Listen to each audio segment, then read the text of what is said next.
Negotiations for Houston quarterback Deshaun Watson. Watson has not appeared in a game this season. The Texans might be budging on their previous high asking price before the NFL's trade deadline on November 2nd. So this is coming up. Shannon, do you see Deshaun going to the Dolphins before the deadline in 12 days now? I see him. I believe it's going to happen, Skip. I really do. Top 5 quarterbacks, and that's what many regarded him after last season, Skip, as a top 5 quarterback. No doubt. And these guys at 25 years of age don't become available often. Never, ever. Yeah, you're right. I've never seen a quarterback of this caliber, this proven. Now, Brett Favre became available, but Brett Favre was not what he wasn't. Right, he wasn't Brett Favre yet. So for a guy of this caliber, an All-Pro to become and a Pro Bowl player to become available at this age, unless you got a Mahomes or Justin Herbert, Skip, you're going to be willing to move heaven and earth in order to get him. If Patrick Mahomes became available, the Jacksonville Jaguars would get off of Trevor Lawrence. If he became available, they would get off of Zach Wilson. These guys don't become available. So the opportunity for you to get one, and you have him under contract for the next 4 or 5 years, Skip, I don't know how you pass that up. Now, we don't know what's going to happen on the legal side of it. We do not. We don't know what the NFL is going to do with their response for all of this coming out. But the Miami Dolphins says we're willing to whatever happens, we want it to be him to be on our team. And Skip, for you to make a move like this, the owner's already signed off on it. The owner says, I go get it. This ain't no head coach and no general manager. When you're dealing with something like this, Skip, if it was a clean, even if Deshaun Watson was pristine, he had none of this behind him. When you move in with this kind of money, you run it to the owner first. Now, when you're dealing with what Deshaun possibly has going on off the field, you absolutely run it by the owner. And for them to have progressed this far, and John McClain, who's been in Houston for 1,000 years, who's as plugged in as anybody with the Astros, the Texans, or whatever sports team might be in Houston. Especially the Texans.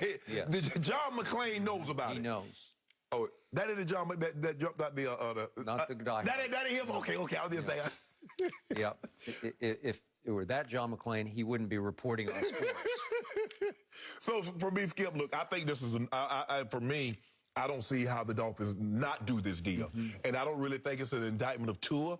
It's that the mere fact that, Skip, you got a guy that's a top 5 guy last year who had done what he had done. And, Skip, think about what he did last year with no D-Hop and no resemblance of a running game. And he was able to still put, if I'm not mistaken, he led the league in passing.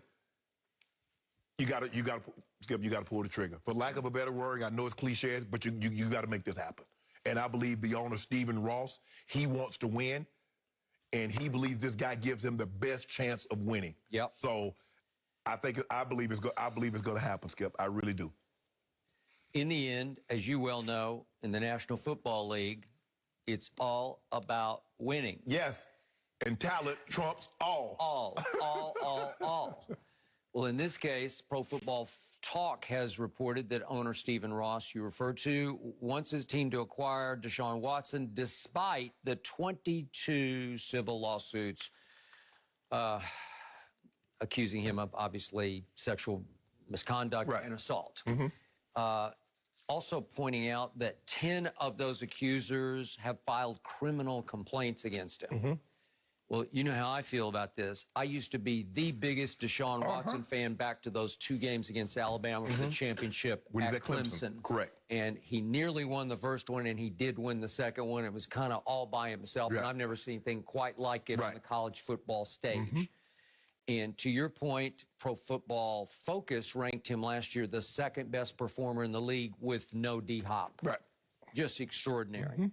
Yet, the more I read about all of these lawsuits, the worse it seemed to get. And I don't know what the outcome is going to be, but I lost a lot of respect for Deshaun because there's the accusations were some sick stuff. And so it's up to Stephen Ross to sign off on this. It's up to his family to say, yeah, we can live with this, whatever the outcome of this is going to be, and we still don't know the outcome. It seems like he's already signed off on his Skip. It sounds like it because winning trumps all. So if they have to keep Deshaun on ice, McClain's first report also pointed out sources close to the situation believe Watson will not be suspended. Well, is that because they're looking at this whole year as a suspension already because he's not been able to play? He still shows up every day for the Texans so he can collect his check. And he works out at the facility by himself. He does attend the meetings, but as you know, he does not dress for the games. So he's there sort of in body only, but not in spirit. Mentally, like he's checked mentally out. He's not there. Okay, so are all these, is it going to become a criminal issue at some point? I don't know. Is he going to go to jail? He could. Will he not be suspended? I don't know. So this is huge ifs, but he is so gifted. And he has performed at such a high level as opposed to Brett Favre in Atlanta, as you pointed out. Skip, I think the thing is what Stephen Ross is saying, whatever happens to him, I want it to be on my watch because I know eventually he's going to get an opportunity to come back as opposed to him getting suspended on somebody. So I assume they're willing because the Texans were asking for 3 firsts and 2 seconds. They were never going to get that, even with a pristine resume. But even if you give the sun and the moon for Deshaun right now, you're just looking to the future saying, hey, if we get him in 2 years from now, I'll take him in 2 years. And if I'm not mistaken, Skip, they have 2 first-rounders, but the Eagles own the first one, which would be number 2. But they own, if I'm not mistaken, San Francisco's, which would be number 12. Okay. So they've got some firepower. And so obviously you're going to do you take Tua back in return to have a quarterback, or do you say, you know what, no, y'all keep Tua, and we got the second pick, and we're going to go in the draft? Is there a quarterback that's going to be worthy of the number 2 pick, Skip? Because you're probably going to want, or they're going to want both of those. Skip, but they're not getting 3 1s and 2 2s or all that other stuff.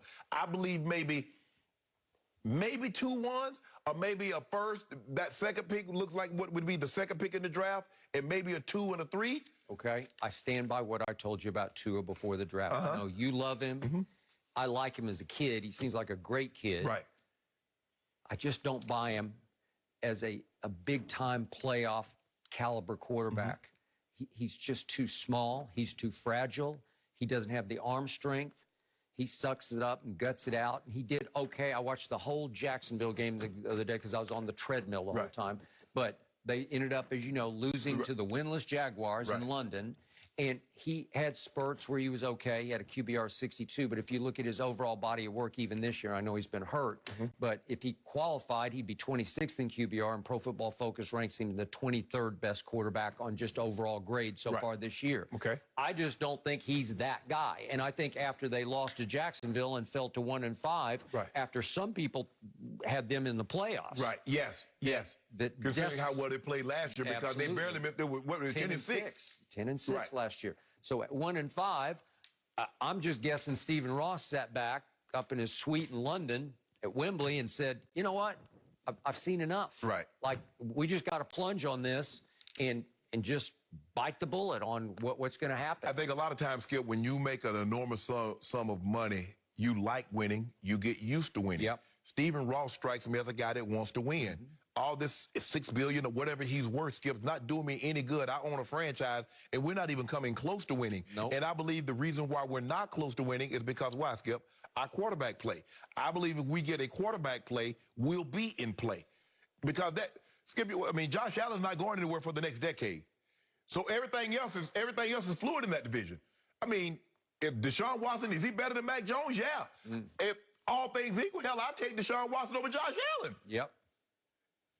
Okay, so we have another James Harden type situation in Houston where it's just, you're not going to get enough back. No. And now that he's been